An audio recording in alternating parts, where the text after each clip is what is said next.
Assalamualaikum, hai, nama aku Amir Arsad. Selamat datang ke YouTube channel aku. Alright, salah satu sebab kenapa aku suka gila travel adalah disebabkan biasanya apabila travel ni, kita akan berjumpa dengan macam-macam orang. Kita boleh dengar bermacam-macam cerita, kita boleh dapat bermacam-macam ilmu, bermacam-macam knowledge, dan juga kita boleh mengambil cerita-cerita mereka tu jadikan inspirasi kepada kita. So dalam video ni aku nak sharekan kepada korang tentang satu cerita di mana kami berjumpa dengan seorang imam muda yang bagi aku memang imam ni dapat memberikan satu inspirasi yang besar dalam hidup aku lah. Cerita ni berlaku di Bosnia and Herzegovina. Waktu tu kami dalam perjalanan daripada Bandar Mostar menuju ke ibu negara Bosnia and Herzegovina, iaitu Sarajevo. Bagi aku pertemuan dengan imam muda yang penuh inspirasi ni, dia adalah satu pertemuan yang memang tak disangka lah.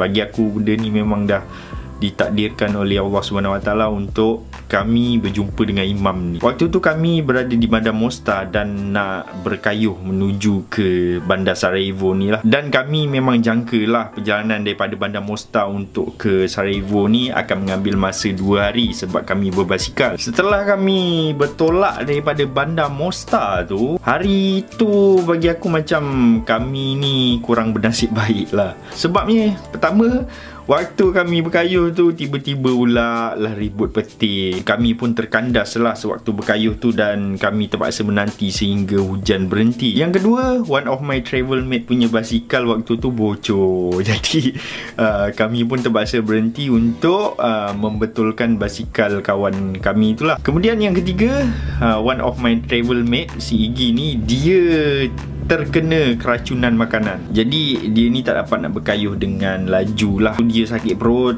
dia rasa tak sedap badan sebab dia terambil air yang tercemar lah aku rasa. Sebab dekat Bosnia and Herzegovina ni, kat mana-mana korang boleh jumpa macam sumber air daripada gunung lah. Korang boleh ambil dan korang boleh minum. Si Iggy ni ada berhenti kat satu tempat lah, dia ambil air. Aku dengan Azmi memang tak ambil air lah time tu, cuma Iggy seorang je. So dia minum air tu, mungkin sebab tu dia terkena keracunan makanan. Jadi disebabkan 3 masalah utama tu membuatkan kami tak dapat nak kayuh dengan lebih jauh lagi lah pada waktu tu. Jadi pada waktu tu bila hari dah semakin gelap tu, kami cuba tengok map lah, dekat dalam map kat mana tempat yang mungkin kita boleh camping ataupun ada apa-apa dekat sekitar kawasan tersebut ke. Dan disebabkan waktu tu kami berada di satu kawasan yang majoriti kat situ adalah orang Muslim, dan waktu tu kami nampak lah dekat dalam map tu ada satu masjid kecil dekat sebuah perkampungan kecil yang dinamakan Podor Raksa. Jadi kami singgah lah dekat masjid tu.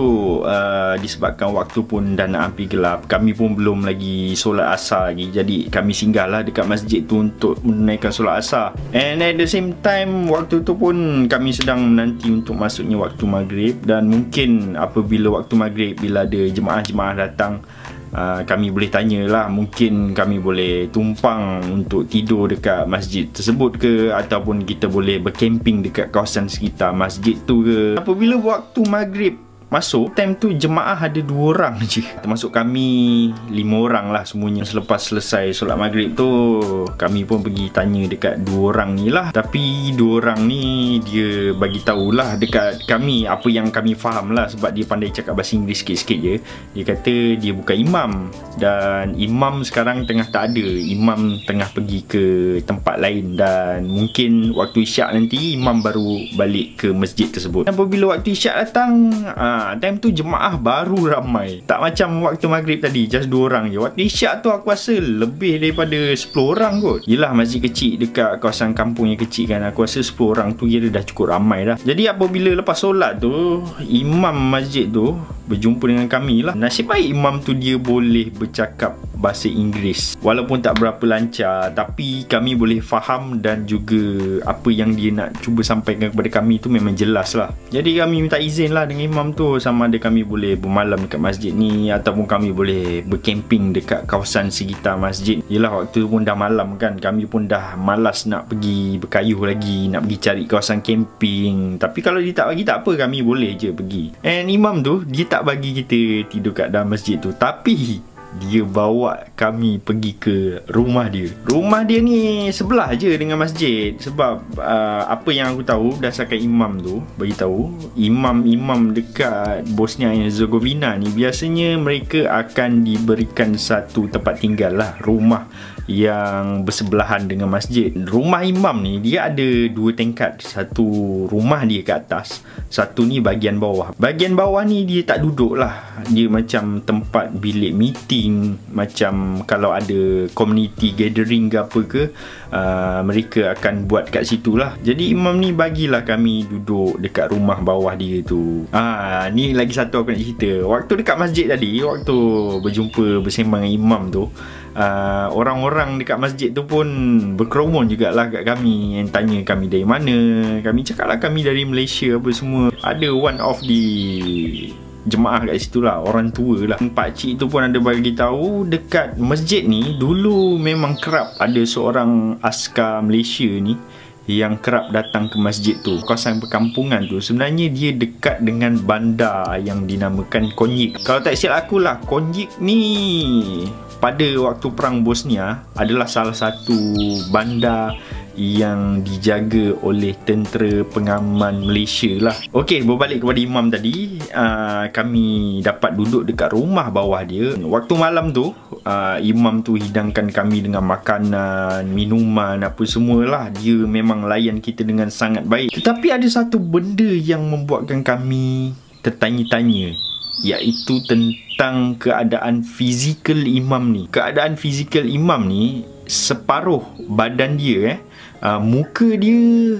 jatuh tau. Maksudnya macam pipi dia jatuh. Sebelah tangan dia tak berapa kuat untuk bergerak, dan sebelah kaki dia pun tak berapa kuat untuk bergerak. Jadi dia jalan macam orang tempang tau, dan dia macam menyeret kaki dia untuk berjalan. Dia pun berceritalah kepada kami, sebenarnya keadaan fizikal dia ni adalah disebabkan dia memiliki satu penyakit barah otak. Dia pun ada bagi tahu sebelum ni dia pernah menjalani pembedahan kali pertama di Turki untuk membuang tumor kat dalam kepala dia lah. Tetapi ada tumor kat dalam kepala dia yang masih lagi ada kat dalam, disebabkan susah untuk dicapai. Jadi dia terpaksa melakukan pembedahan kali kedua dengan segera, disebabkan tumor tu dia mula merebak. Pembedahan yang kedua tu pun akan dilakukan di Turki lagi sekali. Dia ada bagi tahu pembedahan yang pertama sebelum ni menelan kos 30,000 euro. Itu kos pembedahan saja, tak termasuk dengan kos-kos lain. 30,000 euro lebih kurang dalam 141,000 ringgit. Pembedahan yang kedua pula menelan belanja sehingga 40,000 euro, iaitu lebih kurang dalam 188,000 ringgit. Itu kos pembedahan saja, tak termasuk dengan kos-kos lain. Dia siap tunjuklah invoice atau receipt daripada hospital dalam pembedahan dia sebelum ni. Memang aku tengok sangat mahal perbelanjaan dia. Imam ni nama dia adalah Adis. Dia ni bekerja sepenuh masa sebagai imam masjid, dan juga dia ni mengajar anak-anak kecil untuk mengaji dan juga kelas agama lah di kampung tersebut dan di kampung-kampung di sekitar kawasan tersebut lah. Dengan kerja sepenuh masa sebagai imam dan juga mengajar kelas agama, gaji yang dia dapat bukanlah gaji yang besar. Memang mustahil lah untuk dia menampung segala perbelanjaan pembedahan tersebut. Tetapi dia ada bagi tahulah, alhamdulillah hasil daripada sumbangan daripada kawan-kawan, daripada orang kampung, alhamdulillah dia berjaya untuk menjalani pembedahan. Dia pun ada bagi tahu dekat kami, kalaulah dia tak cukup duit sekalipun untuk menjalani pembedahan tersebut, macam mana cara sekalipun dia akan cuba cari juga duit, tak kisah walaupun dia terpaksa untuk pinjam dengan bank sekalipun. Dia tak akan berhenti untuk berikhtiar untuk terus hidup. Sebab Adis ni umur dia muda lagi, umur dia 28 tahun. Dia ada isteri dan dia ada anak 2 orang. Anak dia memang kecil lagi, seorang umur 3 tahun, seorang umur 2 tahun. Dia bagi tahulah kat kami, sebenarnya apa yang berlaku dekat dia ni adalah ujian daripada Allah Subhanahu Wa Taala. Dia tak rasa sedih pun dengan apa yang berlaku dekat atas diri dia. Dia asyik bagi tahu dekat kami semuanya akan okey saja selepas ini. Dia pun ada bagi tahu yang waktu pertama kali dia tahu yang dia dapat penyakit tu, doktor bagi tahu dia tak rasa terkejut, dia tak rasa sedih. Dia kata dia memang reda dengan ketentuan Allah. Apa yang berlaku dekat atas diri dia tu, dia reda. Dia masih lagi tetap tenang, meneruskan hidup macam biasa. Bagi aku, pertemuan kami dengan Imam Adis ni, ini adalah satu rezeki lah, di mana kami dapat berjumpa dengan orang yang dapat memberikan inspirasi kepada kami. Yang pertama, dia ni orang yang sangat kuat, sangat tabah. Dia mampu meneruskan hidup macam biasa walaupun dia tahu dia ada penyakit. Benda ni patut dijadikan contoh lah, sebab bagi aku, walaupun berat mana pun ujian Allah kepada Imam Adis tu, dia tetap tak berputus asa dan dia terus berikhtiar untuk cari jalan macam mana untuk meneruskan hidup. Yang kedua, apa yang aku boleh katakan kat sini daripada Imam Adis ni, Imam Adis ni adalah orang yang baik. Dia ajarkan agama kepada budak-budak dekat kampung, ajar kelas mengaji. Dan aku percaya orang baik ni memang akan sentiasa ada orang akan cuba tolong. Yelah, dia buat baik dengan orang dan orang pun membalas kebaikan dia. Sebab tu dia boleh menampung kos-kos pembelajaran pembedahan tu daripada sumbangan kawan-kawan dia, daripada orang-orang kampung. Jadi kita dalam hidup ni, kita kena sentiasalah berbuat baik. Jangan putus asa untuk berbuat baik. Mungkin hari ni hari orang lain, kita buat baik dengan orang lain. Esok lusa mungkin hari kita tak tahu kan. Kami dapat bermalam dekat rumah Imam Adis tu selama 2 malam lah. Waktu kami berada kat situ pun dia memang sibuk lah. Dia ada bagi tahu minta maaf sebab dia memang sibuk, tak dapat nak layan kami sepanjang masa sebab ada je tetamu datang nak jumpa dengan dia lah, untuk ziarah dia, untuk mendoakan dia supaya pembedahan yang akan dijalankan di Turki dalam masa beberapa hari saja lagi akan berjaya. Selepas 2 malam dekat rumah Imam tu, kami pun meneruskan perjalanan kami ke Bandar Sarajevo lah. Dan dalam minggu tu pun Imam tu terbang pergi ke Turki untuk menjalani pembedahan tersebut. Kami ada nampak lah dia update dekat Facebook. Alhamdulillah lah, kami rasa lega dapat tengok dia update kat Facebook bermakna dia punya pembedahan dia dah berjaya. Walau apa saja pun cabaran, rintangan, ujian dalam hidup kita mesti kuat untuk meneruskan hidup. Alright, aku rasa cukuplah setakat untuk hari ini. Terima kasih kepada korang yang sudi menonton. Kalau suka video ni, jangan lupa tekan like dan juga subscribe. InsyaAllah kita akan berjumpa dalam video yang akan datang. Assalamualaikum dan selamat berpuasa semua.